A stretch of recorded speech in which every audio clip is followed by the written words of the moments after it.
Today's episode of Nerd Soup is brought to you by NordVPN. For a limited time, get 75% off a 3-year plan at nordvpn.com/nerdsoup. This special offer makes your subscription just $2.99 per month, so you can browse and buy securely on all of your devices. And for a short time, use code NERDSOUP to get an extra month of Nord for free. NordVPN is a product that we are always happy to share with you guys, mostly because it's a product that we use. VPN services have become a necessity in the information age. Surfing the web unprotected can leave your private information vulnerable, but with Nord, everything becomes secured. Your IP address, your private passwords, banking information, everything is protected with Nord's VPN service.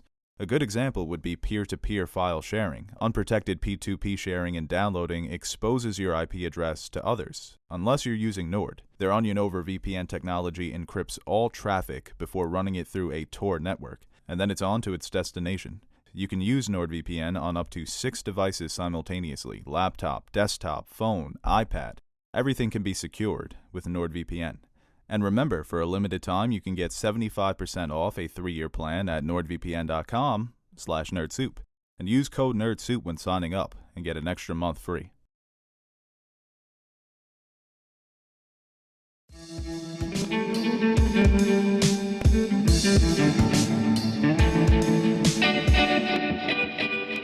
Game of Thrones Season 4, Episode 10, The Children. Here it is, man, the end of Season 4. Yeah, it's crazy to think about how long we've been doing this for. I think it's making me crazy. I tweeted a while back, like I was having like dreams, like Ramsay was my roommate and stuff. It's fucking up my head, man. 1 season left, 1 season more to go, and yeah, then we can just end the channel. Oh wait, no, I thought this is the end. Oh no, next season is the fan fiction. Oh, come on. Well, I'm really excited about Season 8. You heard the news about the trailer? Oh yeah, Christmas Day. Yeah, they're saying, insiders are saying that it's going to drop Christmas Day during the NBA games on ESPN. So. I heard halftime Knicks Bucks. Knicks Bucks? Yeah. I don't know about that strategy. I was thinking more Lakers Warriors. It's definitely going to happen on Christmas. Make HBO look real bad if we're reporting this news and it doesn't come out. They look bad, we don't. No, yeah, we wouldn't look bad at all because we're just reporting news from our sources. We can't reveal our sources. You never reveal your sources. Teddy. But yeah, I'm looking forward to the trailer. Please do it, HBO. Don't make us look stupid. We have a lot invested in this. Inception.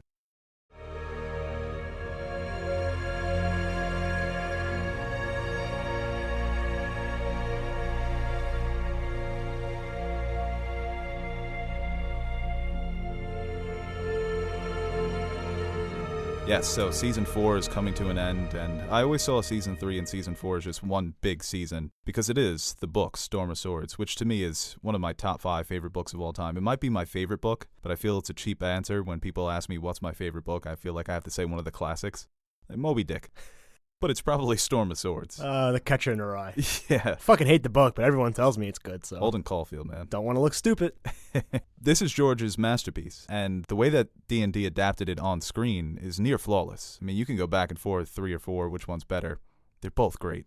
Yeah, and I feel like when people take shots at D&D for the later seasons, they're like, oh, well, he has nothing to adapt. They're not really that great at creating stories, but there's something to be said to adapt a piece of work. Yeah. I mean, you see it all the time when people adapt great source material and it comes out like complete shit. And these first 4 seasons are masterful. So yeah, and they also get, 3-4 months to write the stories that takes George 4 or 5 going on 10 years. So it's not going to be as complex when you only have that limited amount of time. But this is great, too, because it picks up where last episode left off. It's just a continuation, like Season 3 to Season 4. It's Jon going north. And the first thing that I notice about Jon is when he's first exiting the gate, he looks beat. This man is withered. He just came out of a battle, and it shows in his performance. Yeah, did you watch last episode? Shit was hectic. Yeah, I was tired. I mean, emotionally devastated, physically devastated. It's a lot on his plate. Yeah, and everything about this, too, how the camera's a little shaky, it's rattled, the angles that they use when he approaches Mance's camp, that they're not going to attack him because it is stunning to see a man of the Night's Watch walk into your camp. There's got to be something more to this. And the way Mance receives him, he's obviously disappointed in his betrayal. Yeah, I feel like if I was Jon, I'd be like, yeah, well, because everyone's dead and no one's there, or they're captured. I'd be like, yeah, they told me to go back to the Night's Watch so I can open the gate for them. You know, yeah. Bullshit a little with them. Yeah. See how far you can go, but yeah, he tells Mance that he was always loyal to the Night's Watch. I don't know, they share kind of a mutual respect, too. Like, Mance is obviously disappointed in him, but, I mean, I think he can admire his decision and his loyalty to the Night's Watch. Yeah, I think so. And Mance is an honorable man, but his position, his circumstance has forced him to be more ruthless. Even when they're sitting down and he serves him the drinks and Jon's looking at it suspiciously, Mance is saying, of all the ways that I would kill you, that's the last one, because we've heard stories about how ruthless the wildlings can be. But deep down, like what he says to Jon in this scene, he's just trying to get his people away from the coming storm.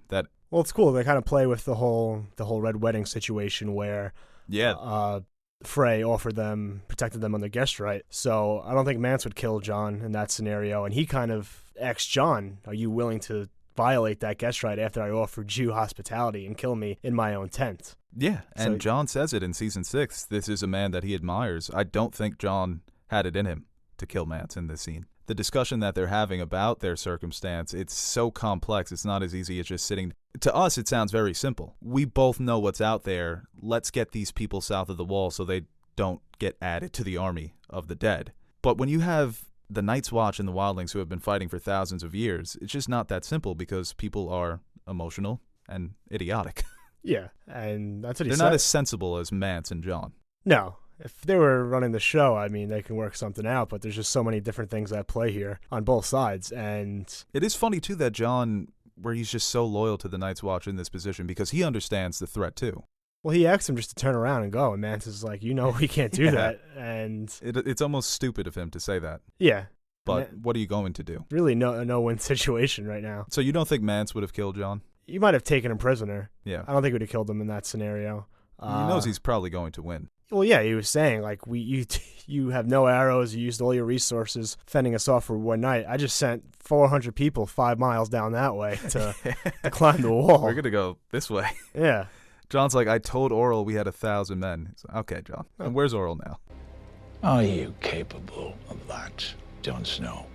Killing a man in his own tent when he's just offered you peace? Is that what the Night's Watch is? Is that what you are? Yeah, and bringing Stannis north, a decision by George, it creates such an interesting dynamic between Jon, between Stannis, and even between Mance, that I can't take the 7 kingdoms from the south, so I'll just take it from the top going down. That's my new strategy. Good. Yeah. I like it. We're going to take what we had and flip it. Yeah, but he comes through, and, I mean, it makes sense if he's the only king that is willing to show that he's willing to protect the North and stand up for his people coming down, this army coming, trying to pass the wall, and the wildlings have such a bad rap in Westeros that he looks heroic and could rally some people to his cause. You talk about Jon looking defeated too. When everything's happening and all the chaos, Mance looks defeated. He knows. He's confused. He doesn't know what's going on, but he knows it's not good, and he's most likely done for. Yeah, he's got the numbers, but they haven't been trained like Westerosi fighters. And even going back to their conversation between Mance and Jon when they drink to Ygritte, that was nice. They drink to Gren and Mag the Mighty. Mm-hmm. I always liked that scene. He was the last king of an ancient bloodline that goes back to the first men. Gren was a farmer.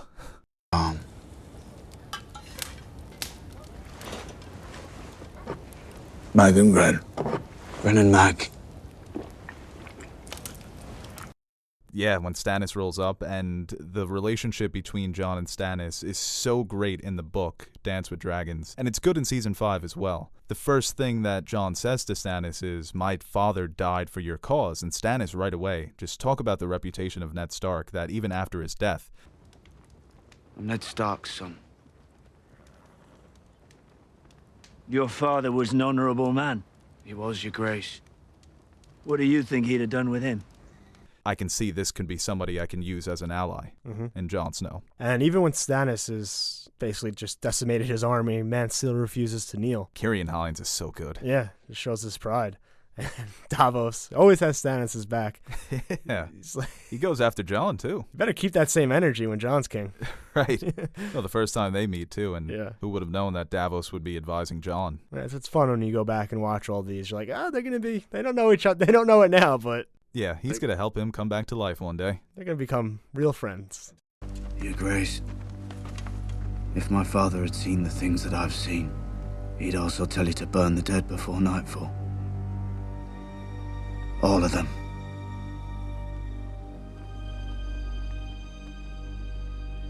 And talking about resurrections, Qyburn in this scene. Is he a wizard? This has to be magic, right? It's got to be some sort of magic. Yeah, he's doing something. He knows something other people don't. Doesn't seem very sanitary. Or he could just be like a modern day doctor, like sent back in time, where like a fucking wizard. A paper cut doesn't kill somebody. Like, oh no, what? It's like Khal Drogo's wound would have been, go to the emergency room. You're back out that day. Oh yeah. That's like a 2-3 day injury. It's probably just like a little modern medicine. He's just too far ahead of the game right now. Back then, they're like, here, chew on this cocaine gum, and we'll bleed you. Well, milk of the poppy, yeah. Yeah, milk of the poppy. And Pycelle just can't believe that Qyburn is here. Didn't even graduate, and he's taken his job. Millennials, man. Yeah. Even though he's probably the same age. It's a nice pull from Gothic horror that Qyburn is kind of the Frankenstein character. It's these nice little things that we get hidden with, not hidden, but he's not a major player, but it's just an interesting horror aspect that he brings to the show. Yeah. And Cersei's really into it. Oh, she's loving every second of it. Get out of here, Pycelle. I want these zombie guy. Yeah. And Cersei is kind of dealing with the aftermath of Tyrion's trial, that the focus was all on Tyrion, but now it goes back to her, and she still has to marry Loras. And Tywin is not hearing any of it. Cersei doesn't want to do it, obviously, but Tywin says, if you're so concerned about the family, then you need to form this alliance, because they're the second most powerful house. I've always had this question. So Jaime's a Kingsguard, right? And he obviously doesn't want to leave anything to Tyrion, and obviously right now he's sentenced to die. Why didn't Tywin ever produce another heir? Yeah, I think the show kind of has that problem with the Tyrells as well. Mm-hmm. I guess in the books, Tywin never wanted to remarry because he was so devastated after Joanna. But it's kind of like... the Starks had it covered. Oh, yeah. Even though they got all picked off. True, yeah. Yeah. But in this time period, in this feudal system, you want as many kids as you can have. Yeah, so... And that's what Jaime kind of tells him. Who carries on your legacy? Some nephew that you've never heard of? Your brother? Yeah, it makes sense. Tywin talks about putting the family before yourself. Why didn't he do it? Because he's a fucking hypocrite. Yeah, as we see later in the episode. Yes. But yeah, Cersei's just talking about how she's going to get shipped off to Highgarden while Marjorie and Tywin dig their claws into Tommen and basically... turn him into a great man. How could you do this to my son? You, the most brilliant man in Westeros. Marjorie, the second most brilliant person. These great, wise leaders.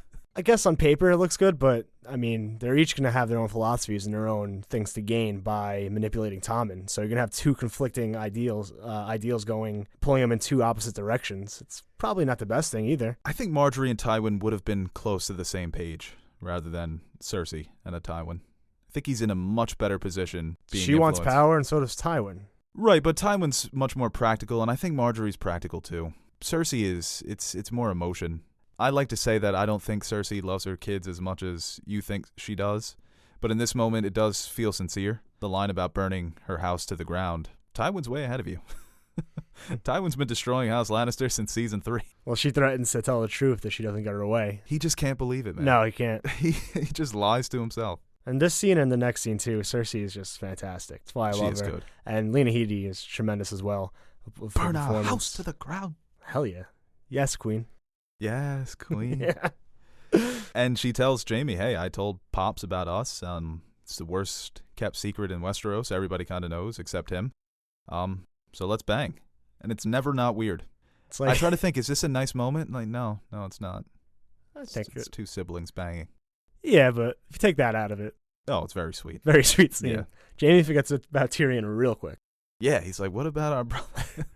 It's like, you sent our brother to die. So she's like, let's do it. All right, you make a convincing case here. It's like, Varys is doing all the heavy lifting. Yeah, I could take a couple minutes off. All I got to do is walk through the door dramatically. Yeah, no, but Cersei and Jaime back at it again with the incest. Like it should be. Yeah, and the complexity. Everything's right with the world again. Right, for this one moment, this one space and time, and the complexity of the conversation between Jon and Mance to begin the episode. Now we have Daenerys going through her own test here. She's talking to a character named Finesse. Good name. Mm-hmm. And we had hinted about this before, these slaves that come to love their chains, as they say in the show, that this is a character who was respected and loved by the family that owned him because he was a teacher. Now he has nothing to do. He has no purpose. My favorite thing about this character is that he speaks English, which helps the audience out a lot. It does. Yes, it does. Yeah, so Don't need the subtitles. like how they added that in for us.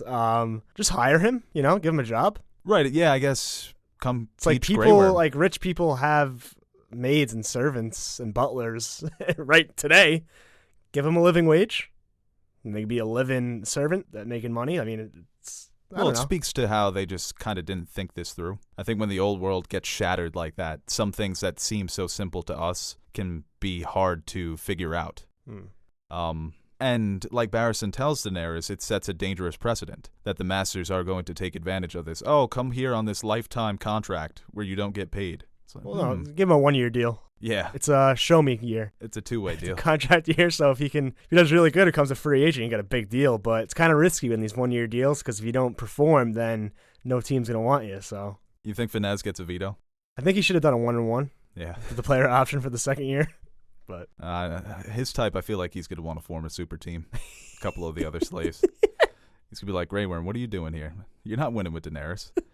But it's an emotional scene because Daenerys, like she says, that you want to go back to the people that owned you, like a goat or a chair. And he's thinking, yeah, that in this new world, the young people are excited because they have all these opportunities now. But the old people, we're already stuck in our ways. It's impossible for us to change. And we see this in society all the time where people just grow up in a certain way. And if they're too old, they just can't break out of that. It's very difficult. it's a young man's game. It is. My boy Finesse, though. Yeah, this next guy, he definitely doesn't speak English. And I think this was a conscious decision to have Missandei translate it, even though you don't need the translation because the emotion that he's holding the small body, you know what happened. But Missandei's translation is so eerie and haunting, and you can even hear it in her voice, how she's terrified by what happened. It's just a very disturbing scene. Yeah, she's probably just thinking like, oh, here's another person with another goat, Right. Yeah. 3 times the amount it's worth. Next. Yeah, right. But Just kick him out. she could just tell it's different right away, and you could see, well, even before he shows his daughter's bones, she's kind of shaken and scared, and she might know what's about to be shown, but I feel like she's kind of hesitant to actually admit it until he actually shows the bones. And yeah, it's Jorah said a dragon's not a pet, and as much as she loves them and thinks that they will obey her, they're kind of have their own, they do what they want. Yeah. And he might have been confused. I mean, that little person, like, oh, look, a little goat. I'm going to have dinner. Drogon doesn't know. And they're still young. They're immature. They're kids. And Daenerys has to put them in timeout. This goes back to a lot of the lore of House Targaryen, that the reason that they lost their dragons was because they put them in chains and that they enclosed them in these caves and cages. And they weren't allowed to grow because they never stopped growing. And just seeing the emotion on Daenerys' face when she looks back on them after she puts the chains. Why did they lose their color? Don't they all just kind of look the same in like season 7? I feel like there's a They're slight very distinctly difference. green and yellow here. Yeah, the lighting. I don't know. Yeah, maybe. Maybe it's something more like. Well, I like that distinction too. Well, it's like. It's very descriptive in the books, and then they kind of just lose that in the show. Except for here. Here they look great. Yeah, they do. Don't know what to tell you. Yeah, no, we don't have an answer. No. Get on that for season 8. Well, the other Viserion. If I ever meet D&D, that'll be the only question I ask. Out of the millions of questions I have, I'll ask him about the dragon colors. About the dragon colors. They would probably be relieved. It's like, oh, thank God. They're going to yell at us about Sansa's storyline or something. Right. Like, I've been waiting to answer this question for so long. And going to another Targaryen character dealing with the harsh realities of death, losing men that you fought with that were under your tutelage. Aemon Targaryen eulogizing the dead members of the Night's Watch. And that shot of Gren. Yeah, I'm going to miss Gren. Pip's in there, too? Yeah, Pip's there. Yeah, they burn them. They burn their bodies. And this is what Jon told Stannis, that if you've seen the things that I've seen, because they're on the same page, Stannis is obviously a believer, that you need to burn these bodies. Or else you're going to be fighting them again.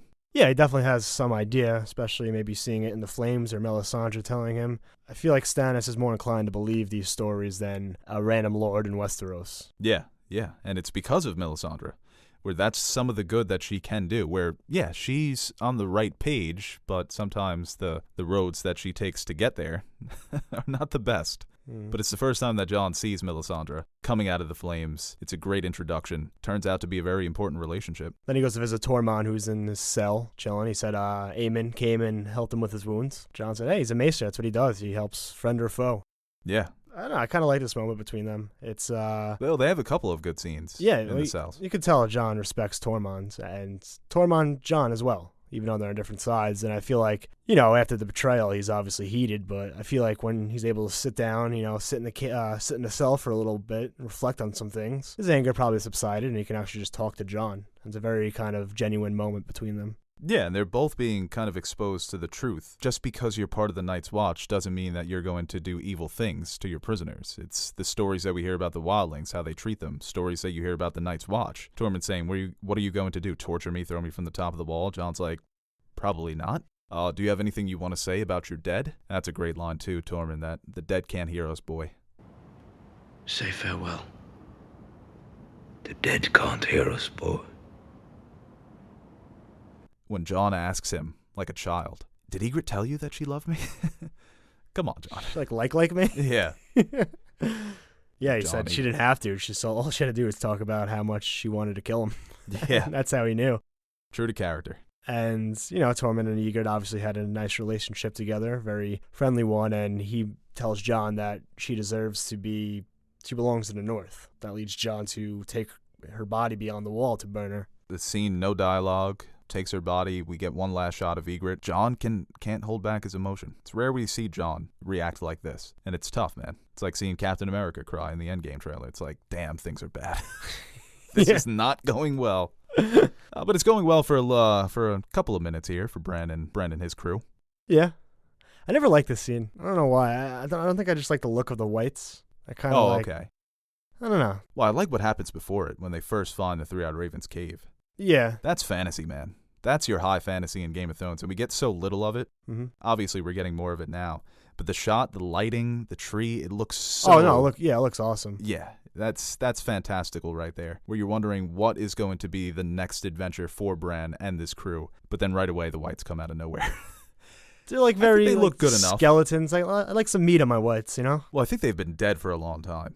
But it's just... These are probably whites that were whites before, then they were killed, but then their bodies decompose, and they still come back to life. It's like the Night King's not there, there's no White Walkers around. I think they're scouts. Yeah, it's just, I don't know. What are they, just buried and they're just waiting? Yeah, it's dramatic.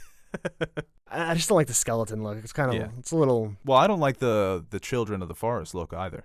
That's one thing I think it got much better in Season 6. Yeah, and I do think it looks better, but all these little changes, I feel like from season to season, kind of bothers me sometimes. The recast, the look of the children, obviously the recast of the Three-Eyed Raven, completely different, by the way, too, from what we get in Season 5. Completely different. Season 6, right?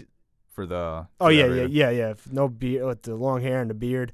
And... Well, they went Hollywood, and they got Max von Sydow. And it's funny because I've been watching a bunch of Bergman movies, and every time I see young Max von Sydow, he's like in every Bergman. I'm like, there's Brendan Rivers. That's what he would have looked like. But even this guy, he has the birthmark. I think so, too. Yeah, that's what it looks like. I don't know. And also just like with castles, they always look different, too, from time to time. You have the horses and the Vaes Dothrak from Season 1 to when we see him again in Season 6. It's... I know, yeah, it bothers me, too, but you never know. You only notice it on the binge. Yeah. When you were watching it in real time, you just get fooled. And it looks better, but it kind of just, they're playing with a lot of different things here. And it's kind of like the Mandela effect almost. It's very often, too. It's not just like one or two instances. It's a few. Well, I think it was a mistake to cast a child as the Children of the Forest, because I think the nickname Children of the Forest was because they were small. Mm-hmm. There's a lot of people call them elves. They're the elves of the Game of Thrones universe. But they're good in this scene. I just think the look got better. I don't dislike the look, but I like the idea of just casting, short women and then dressing them up. They look like they're creatures that came out of the forest, literally. The forest just gave birth to these humanoid beings. We go back to Season 1 when Maester Luwin is talking about how all the children are gone. No, they're not.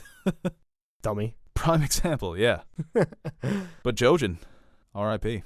Yeah, he gets... Little grandpa. It's pieced up a little. A little. Yeah. I get stabbed a couple times. The way the white takes out the knife, he's like, he doesn't know I'm alive. Stab, stab, stab, stab. Well, I guess would you rather go out that way, or the theory in the book is that he gets grounded into a paste and Bran eats him? I think that way. Yeah, that way's probably better.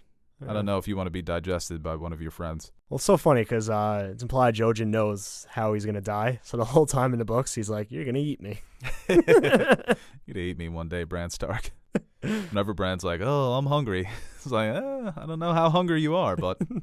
And it's emotional, man, when Mira makes the decision to just kill him right there so he doesn't have to suffer anymore. Yeah. Just saying goodbye to a character that was so important to Bran's journey. A character that was in communication with the Three-Eyed Raven, who's willing to sacrifice himself, even knowing it for years, give himself up for the greater good. The very Spock-like decision. Needs of the many outweigh the needs of the few, boy. Oh, damn. But yeah, I remember watching this for the first time. I think it was with my friends, and we were all watching this episode, and when he says the thing like, you will never walk again, but you will fly. But I said that part before he even said it, and everyone looked at me like, What is this guy? Jojen? Is he a wizard? Yeah. Like, You a green seer. I read, so yeah. Basically like a wizard. In this day and age, yeah. I did that once too, season 7, the first episode, when Daenerys walks into the war room at Dragonstone. And I was like, she's definitely going to say, shall we begin? Shall we begin? And Marissa and the turtle looked at me like, how'd you know that? Well, that's a good guess. I knew. So I said it with confidence. Well, you were like, maybe he might. Like, you were very... I've seen Dream of Spring, the transcripts. Okay. Yeah. Talking about the Three-Eyed Raven, I kind of like the recast because I like Max von Sydow. At least keep the same look or cast him in this episode. Well, if you get a year off too, yeah, you're not really going to notice. But I kind of like the look. He looks like he's part of the tree, and he's like old, and he has the beard and the hair. I love the look. I love them both. I think I just prefer Max von Sydow because he's Max von Sydow. And I think him I don't know this guy, what else he's been in, but young Max von Sydow that's Brendan Rivers. And ironically, this feels more like it was going to be Brendan Rivers, but the new Three-Eyed Raven is just some guy. Mm-hmm. That's what I hate, because Brendan Rivers is my favorite extended universe character. I love me some Blood Raven. Yeah, it's always apparent too. I feel like they set up a lot of stuff in the earlier seasons that they're like, maybe we can go through with this, but if it's such a weird change, though. Yeah, you just drop a line and I'm satisfied. Yeah, like, I was a Targaryen. Yes. Or no, you Continue. You don't even have to say anything. You just don't say that you've been there for thousands of years. Right. Yeah, just take that out of the equation. Because he says the line. Because then you have That's always been associated with Blood Raven. I've been watching you. All of you. All of your lives. With 1,000 eyes and one. Because, yeah, but... That's his catchphrase. Because then you have to, try to manipulate the words. Like, thousands of years, because he, he's just seen so many stuff. It's like he lived 1,000 years. My headcanon. Yeah, you have to manipulate it to make yourself feel better, so... just don't cut that line. Bran flying a dragon, Worgen inside. We're gonna see it. Oh yeah, I think at this point, even if it wasn't intended or it doesn't have it in the books, I feel like D&D are like, yeah, that'd be pretty dope. He's gonna be on top of one dragon and then Worgen inside of another one. He's gonna have 2 dragons. He's gonna be flipping through all 3 of them. Oh no, 2, maybe 3. Oh no, I think that's the one he gets. Ooh. I think he's gonna be battling the Night King. The fight of the 21st century here.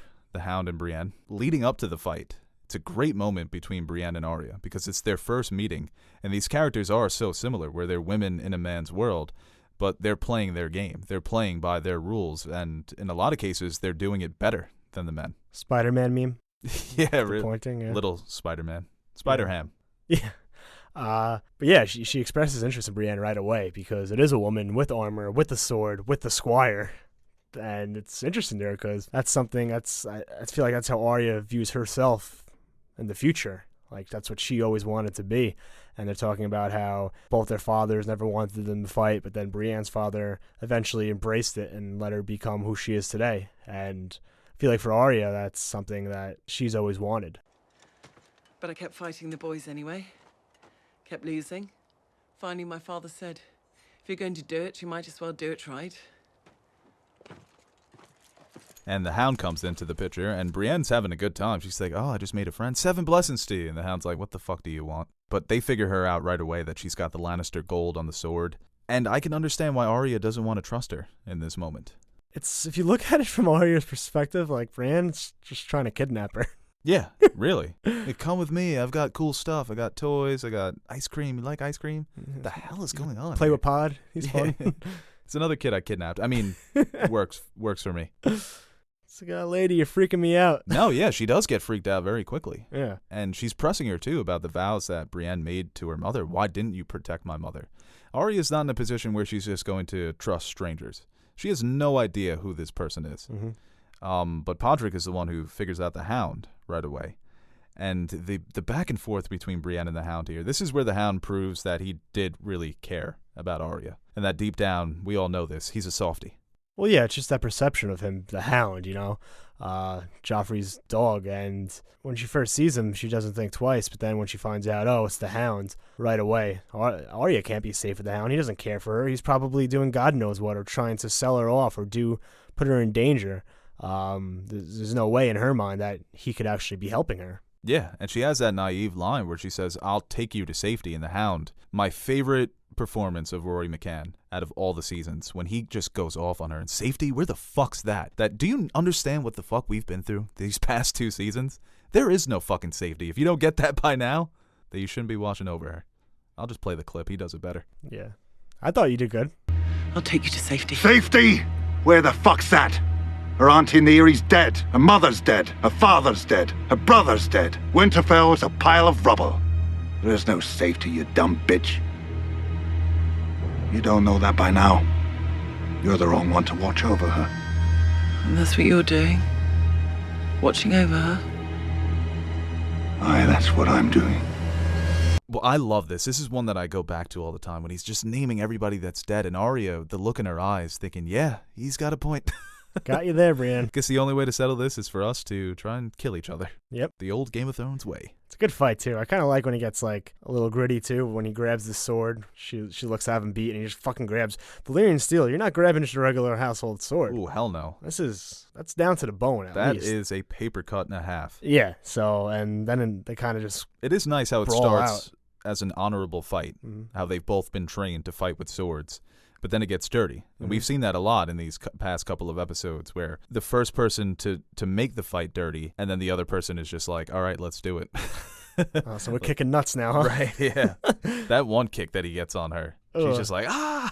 Yeah, but... Well, you would think that it wouldn't hurt her because of what happened with Theon. Oh, yeah. See, those are the continuity issues that I have problems with. That Theon scene fucking stinks.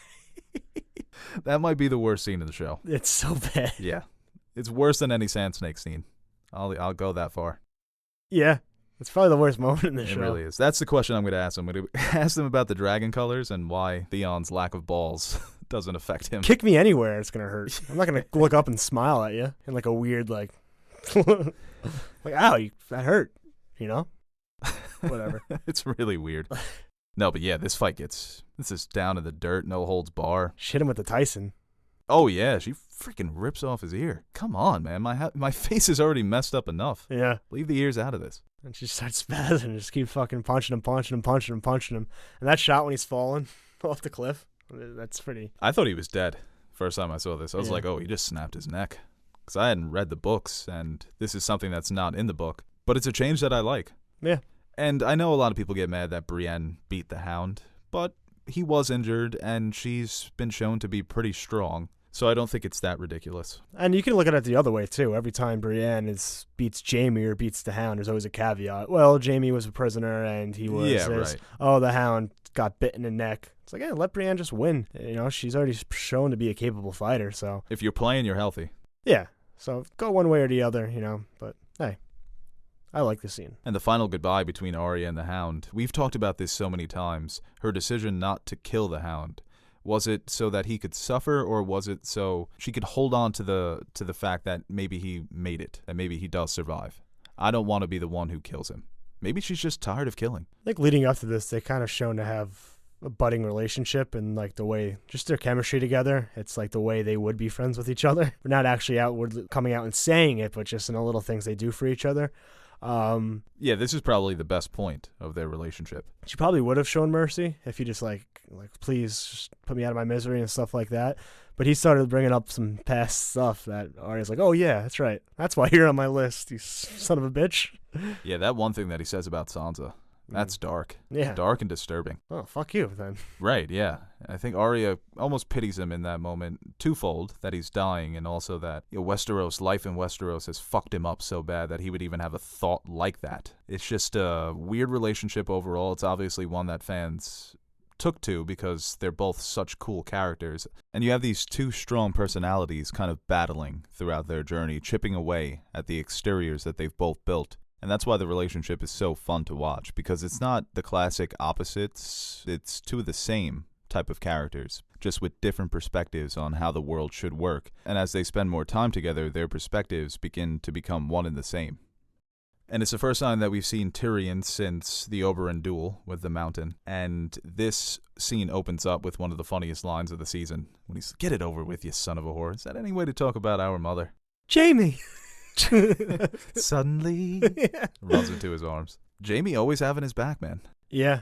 And it comes out as a surprise to me as somebody who didn't know what was going to happen. And Tyrion's, it's like when you find out that your parents letting you stay home from school. Like the cool brother that buys you beer. Yeah, really. When you're a kid.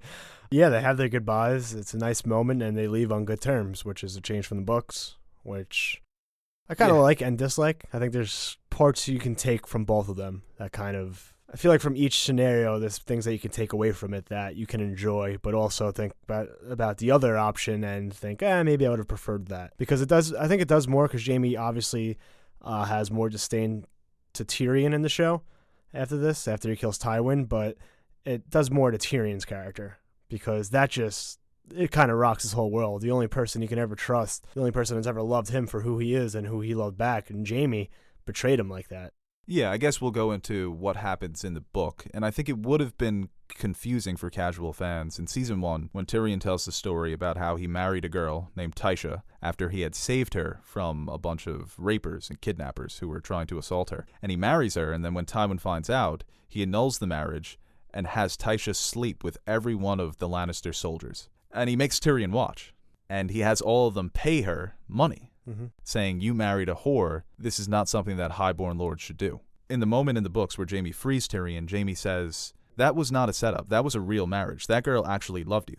Because Tyrion had believed that Jamie set it up so that Tyrion could get laid. And then Tyrion finds out that it's real. It was, and that devastates Tyrion, and it kind of makes him turn into the monster everyone perceives him to be. And in his own head, too. Like, some of his inner monologue in the following books, it's just disturbing. Just the way he thinks now. Well, a lot of people think that he's not even going to meet Daenerys in the Winds of Winter. No. And I think D&D wanted to position him as the new Barristan, and we'll get to that in the next season after Barristan dies, that he's not going to be that complex, Machiavellian-esque character with a good heart. He's just going to become a sidekick. And that's the decision they went. I enjoy his arc in Season 5, but Season 6 and Season 7 doesn't do much. That's why Cersei's the best Lannister.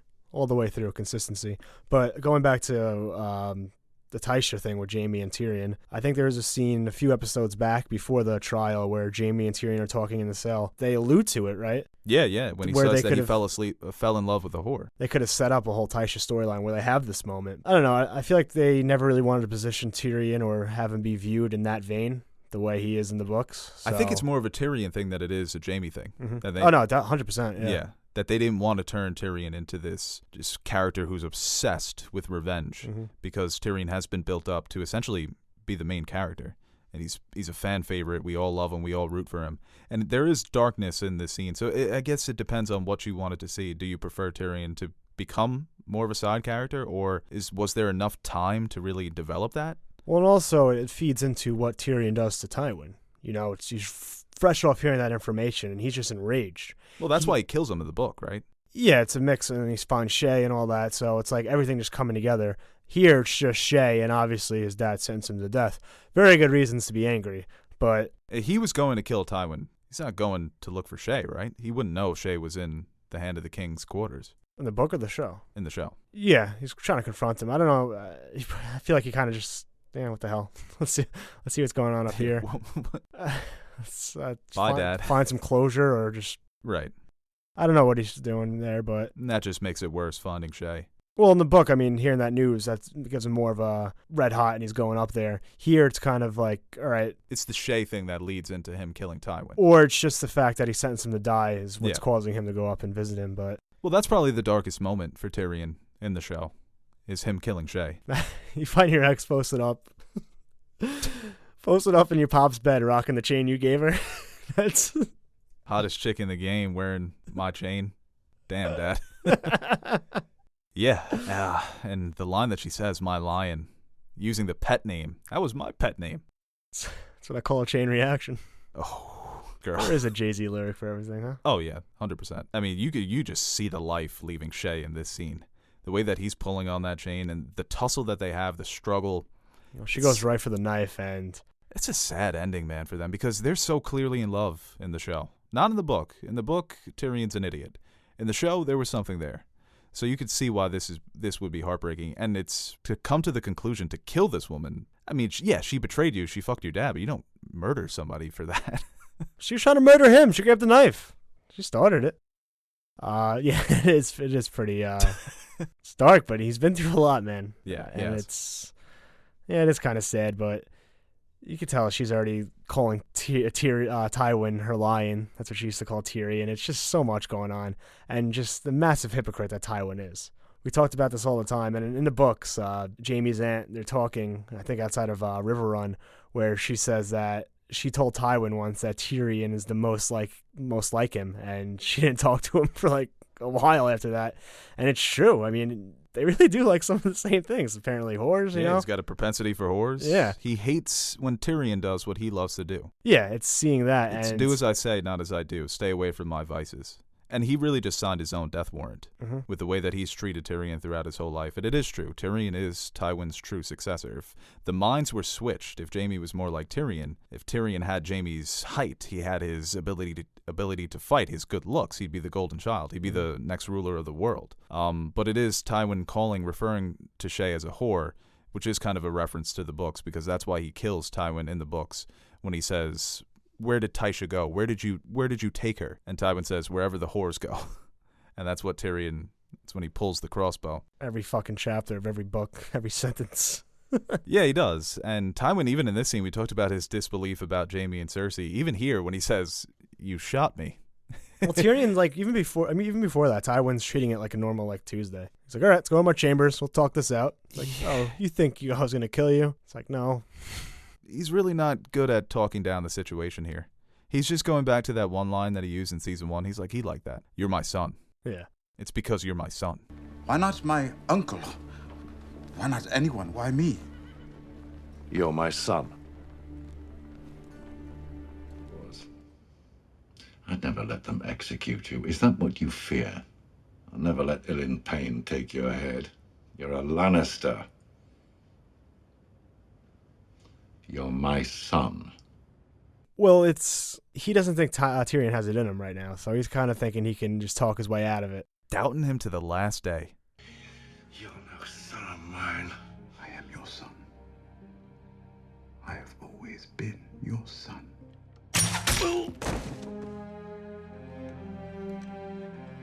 Even to that moment that he doesn't think Tyrion has it in him, when he should know that Tyrion is most like him. It's so funny. I read a plot leak before this episode aired, and it said Tywin reveals that Tyrion is a Targaryen. That's funny. And I was so fucking pissed, and I was just waiting for it to happen. It didn't happen, and it also said that after the Arya scene, because it had a lot of the scenes right. I guess the troll just knew it was going to happen and added those in. And it said after the Arya scene that Lady Stoneheart would come up. Good time to do it. That never happened either. Yeah, nice epilogue for the season. Yeah. Yeah, Tywin Lannister dies on the shitter, and he doesn't shit gold, apparently. That's what the world figures out. And it just leaves a black hole in Westeros. Just such a power struggle. And it puts the Lannisters in such a precarious situation where we see Jaime and Cersei talk about it next season. And Charles Dance, that presence gone from the show, one of the best characters since season 1. Nobody portrays elegance and power like Charles Dance. No actor in the show has commanded the screen as well as Tywin. And to say goodbye to one of my top 5 favorite characters, it's tough, even though he deserved it. Yeah. No, he's a great character, and it's something that's needed for other characters to take that position and advance their storylines. But what makes the show so great is, like, even when you have a Joffrey or a Tywin or a Ramsay die, even though you kind of want it to happen, and they're such menacing characters, and you're rooting for them to fail, it kind of takes away a lot from the show of what makes it great. You know, every great film, or every great show, what drives it is the antagonist. And in a lot of ways, as good as your piece of art is due to your antagonist. Yeah, so. Definitely. And every death, like you said, has repercussions that moves the story forward. The characters just aren't dying for nothing. They're dying because they either made a mistake or because it is going to put characters in a position where we can reach the end game. And it's interesting to see what Tyrion is going to do in the Winds of Winter, because he's still in Essos, still looking for Daenerys. And I think his Season 5 arc is good. It's not as strong as it is in Season 4, and obviously Varys helps smuggle him out. He puts him in the crate. Varys hears the bells and says, I gotta get the fuck out of here too, which is also a change because Varys stays in King's Landing in the book. So I like Varys and Tyrion in Essos in Season 5. Yeah, they're a nice duo. They've always had a nice connection, and, you know, you never really know, especially with Tyrion. Varys, you know, one day he's helping him, the next he's speaking at his trial, now he's helping him again. I think it's a good relationship. And the episode ends with Arya sailing to Braavos. Could have been much better. I think when you watch this from the perspective of somebody watching the end of Season 4 when it was airing, you're thinking, man, what is this character getting herself into?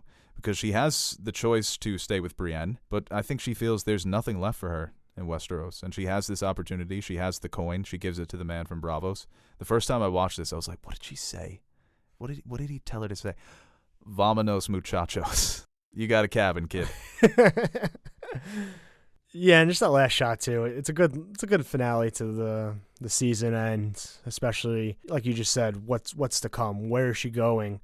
What's Braavos going to be like? What is she going to learn? It's kind of like an optimistic feel, like she's finally doing something on her own that she wants to do. And yeah, that intrigue, the mystery of what awaits this character in Braavos. I mean, we've seen it once in this season, but they really get into how Braavos works and the gods that they worship and the history and the lore of the Faceless Assassins. So going into Season 5, at the time, we were very optimistic when it first aired. And it's not terrible, but it's hard to live up to these back-to-back seasons because even the books don't do it. No. And people say, I guess the two worst seasons that people always talk about is 5 and 7. And they're still better than most stuff on TV, and they both won Emmys for best TV drama. Game of Thrones worst is still better than anything else anyone else can do. So take that. 10 out of 10? The season? No, the finale. Yeah, probably like a 9.5. Winds of Winter is a better finale. Yes. Yeah. 100%. Is that a 10 out of 10? Yes. Oh. Yeah, right. It's probably a 10, actually. I don't know.